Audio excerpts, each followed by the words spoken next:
Well, thanks for hanging on a bit longer for this little bonus round quickfire questions we got going. So good. Yeah, so what I want to know first off the bat is what your appetite is like. So when you can go out, I don't know if you can go out to restaurants right now, but if you were, let's just say you're Ubering in right now and preferably going out to your restaurant and you were going to order, what's the restaurant you would choose and what would be your kind of straight off the bat order if you had 5 seconds to decide what to eat? Okay, so this is I'm gonna give you two answers because if we were in the UK, Okay. it would be Indian food. Yeah.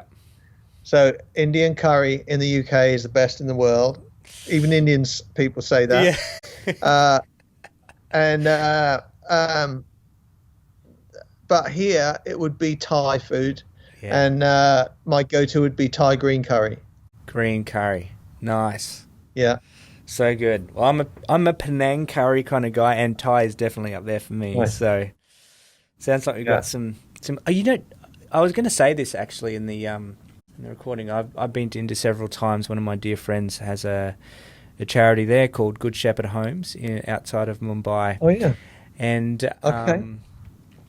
working with street children, and they have this incredible homes set up. Not obviously the traditional orphanage model is a lot outdated, but I remember being over there. I was over there for a few weeks, and Matt Redman was in town and sharing at this church, and it wasn't a very big church. It was kind of a small little setup, and I just remember. He was another kind of guy at that time in my life. I was in my, I think, early 20s. I was maybe even 19, and it was definitely into the days of where I know you guys were collaborating a lot in lots of projects and Yeah. playing together a lot. But anyways, I thought I'd mention that in the beautiful place Yeah. of India. Definitely one Great. of my favorite places in the world. Absolutely, Yeah, me love too. India. Yeah. But yeah, we'll have to talk. We'll have to hit some of those topics. Maybe I can get you back in another season of the podcast. But Yeah. what's something that you're curious about right now that just kind of like tweaks your interest?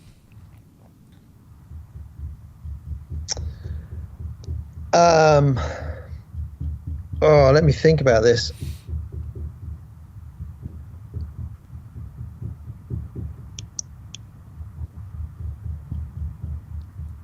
I don't know what to answer for that.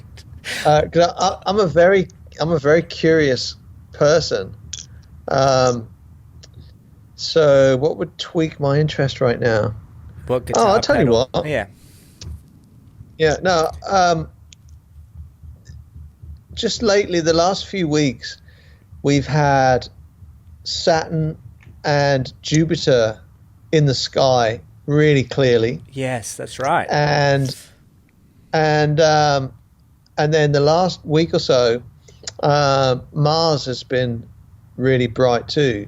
So to walk out my front door and to like see an actual like to see it red in the sky, like that's really piqued my interest.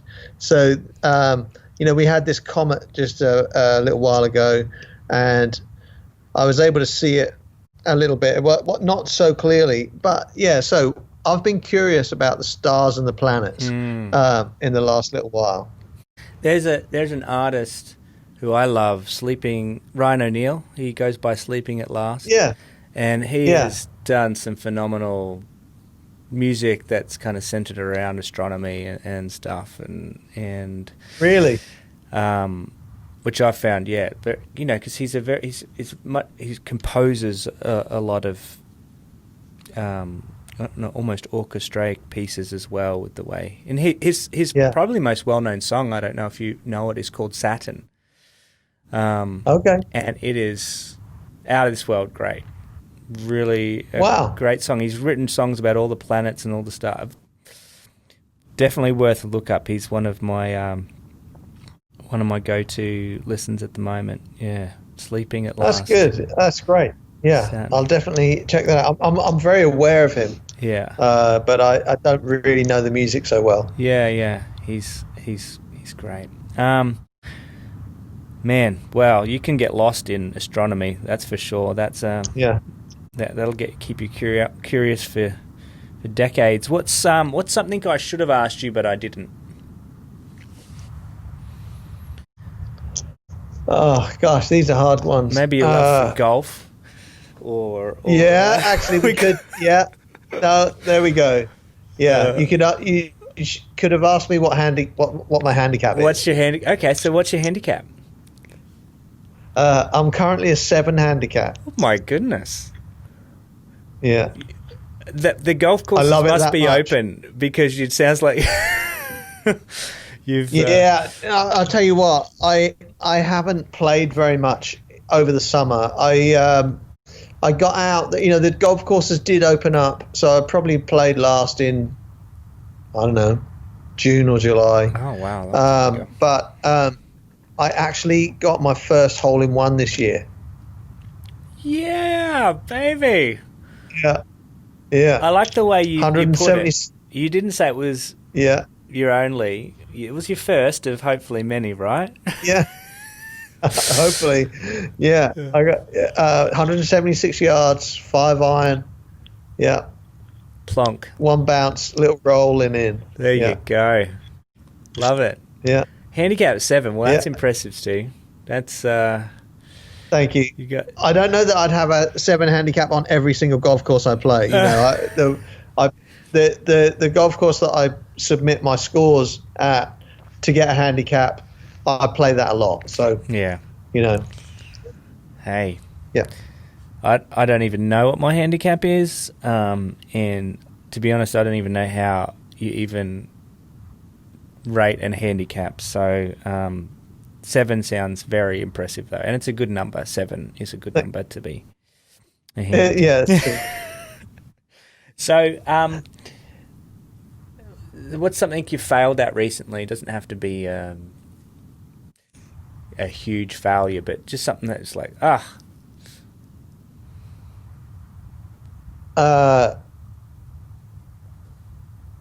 this might be a perceived failure on my part, but I'm a creator and not a marketer. Yeah. So I fail at selling my stuff. Dude. Yeah. I hear your pain. Wow. and there's probably a good thing that you're a creator and not a marketer in some respects, though. Maybe, yeah. There's a silver lining to that, maybe. I mean, well, hopefully we can do something to get your incredible work out there and people engaging with it. Well, I appreciate that. Yeah. Yeah. Thanks. Oh, thanks for your honesty on that, mate. Appreciate it. What country would you live in other than the US if you had a choice? I have a sneaking suspicion I know what that would be, but you might.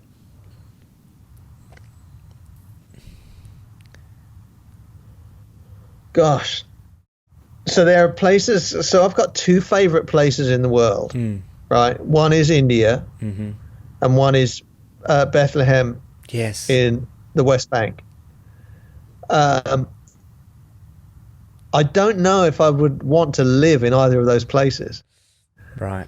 I actually think that I would like to. Well, the part of me that likes the Gulf and the seaside would probably want to live in Spain. Oh. Wow.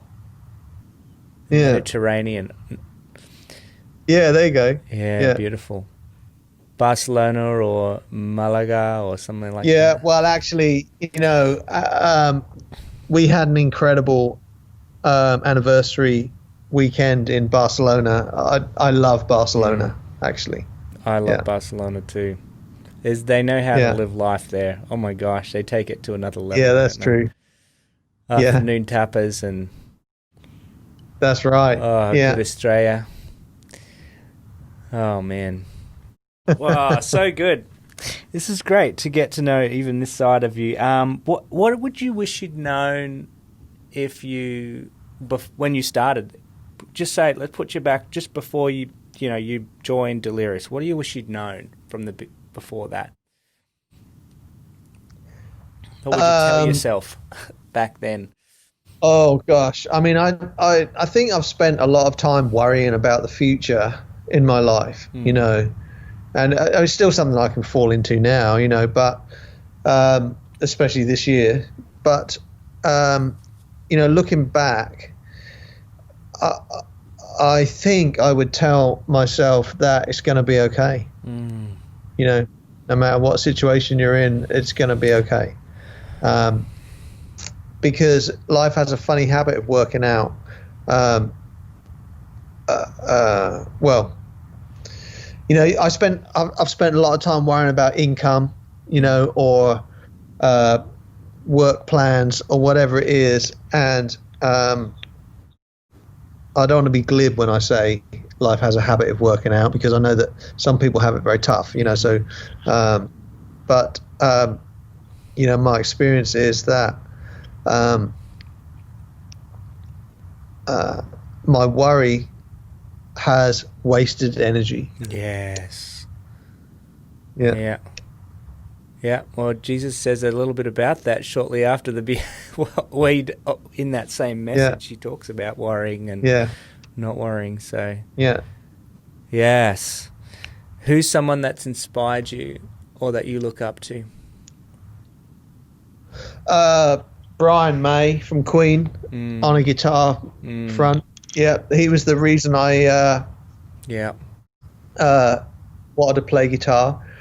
You know, I have so many musical heroes. U2 and everything they've done, Radiohead, everything they've done, and I would say, but you know, Brian May's the reason that I play guitar. That's awesome. Did you like the Bohemian Rhapsody, the movie that came out about Queen? Did that? I liked it. You know, I mean, I actually saw Queen twice. Wow. Back in the early '80s. So, you know, my memory of Queen is with Freddie and just.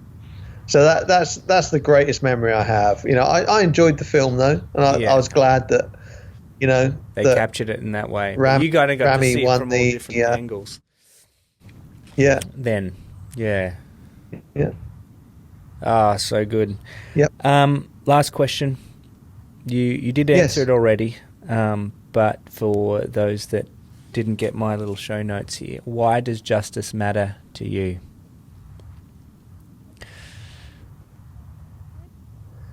And I can remind you what you wrote, but you can definitely come up with something fresh. What I wrote? You better remind me of what I wrote. Oh, you said making a right wrong. I love the idea of making a right wrong. You didn't write that. You said making a wrong right. Yeah. But I love that. No, I love what you said. So,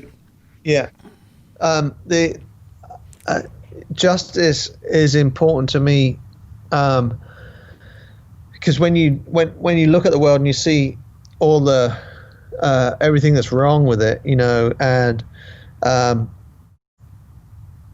love the phrase restorative justice, you know, and that really, for me as a Christian, is what God's justice is like. You know, He is all about making wrongs right.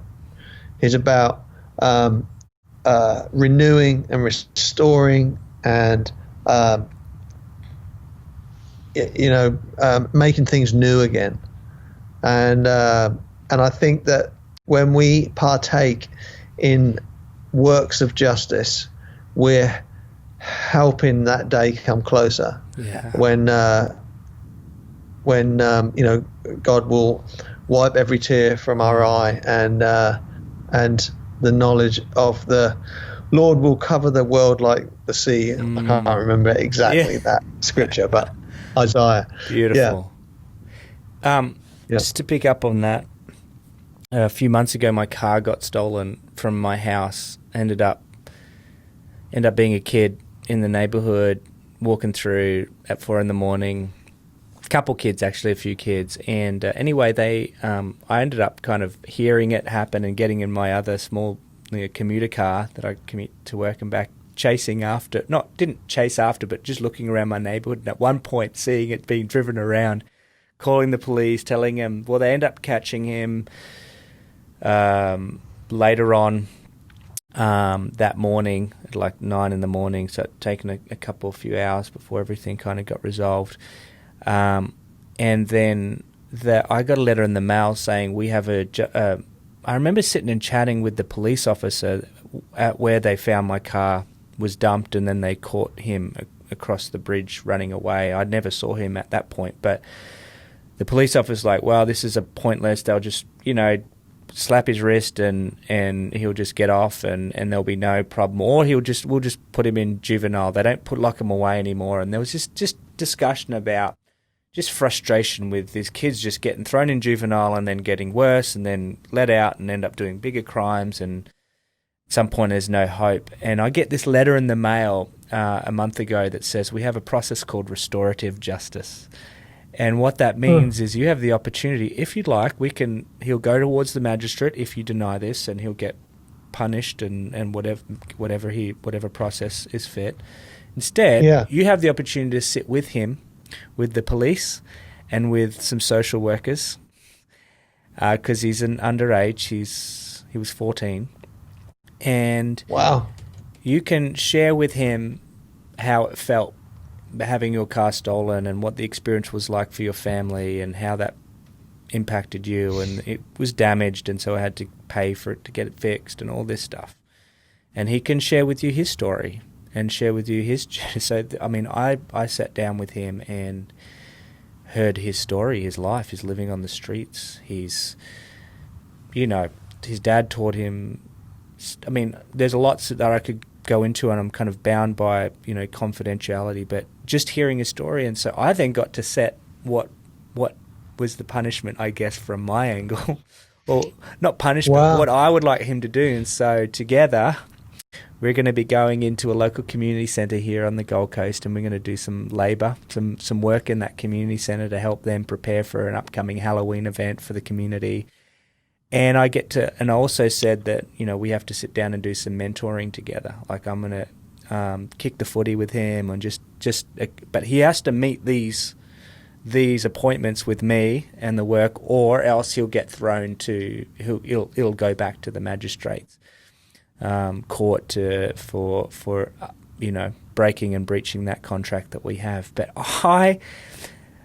just the fact that this is a process that's available to us now blew my mind. And just walking through this process and meeting him has been the most transformative experience for me, and I don't know what the outcome's going to be. I don't know how he's going to respond. I can't control that. I'm hopeful that, this might move the needle in his life and set him on a different trajectory. But there's things I can and can't control. But what I can do is I can actually be involved in this kid's life.